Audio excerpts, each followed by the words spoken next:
දිනපතා ව්‍යායාම කරන්නේ. ව්‍යායාම කියලා කියන්නේ යෝගී නිරෝගී අපි හැමදෙනාටම යහපත් සෞඛ්‍ය තත්ත්වයක් පවත්වා ගන්න ඉවහලන ක්‍රියාවලියක්. එහෙනම් ව්‍යායාම කොච්චරක්නම් අපේ ශරීරයට වැදගත් වෙනවද කියලා අපි හොයලා බලමු. ව්‍යායාම වලට පුළුවන් රුධිරගත සීනි මට්ටම පාලනය කරන්න.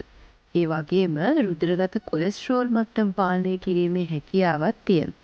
ඊට අමතරව ශරීරයේ බර වැඩිවීම පාලනය කරලා තරබාරු බව අඩු කරන්නත් මේ ව්‍යායාම වලට පුළුවන්. මානසික ආතතිය දුරු කරලා මානසික තෘප්තියක් අපිට ඇති කරන්න ව්‍යායාම වලට හැකියාව පවතිනවා. ඒ වගේම ශරීරයේ ඉන්සියුලින් ක්‍රියාකාරීත්වය වැඩි කිරීම තුළින් දියවැඩියාව වැනි රෝගී තත්ත්ව ඇතිවීම වළක්වනවා.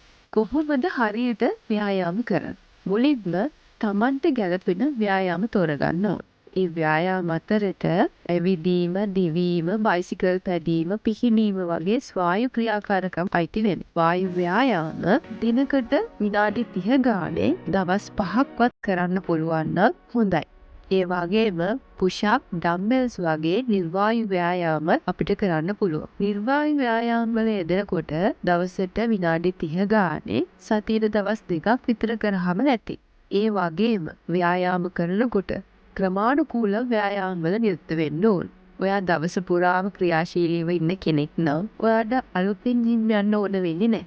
විදුලි සෝපාන වෙනුවට පඩිපෙළ පාවිච්චි කරන්න පුළුවන් නම් ඒකත් හොඳ ව්‍යායාමයක්. ඒ වගේම අපේ නිවස හා වටපිටාව පිරිසිදු කිරීමත් එක්තරා විදිහක ව්‍යායාමයක් විදිහට සැලකන්න පුළුවන්.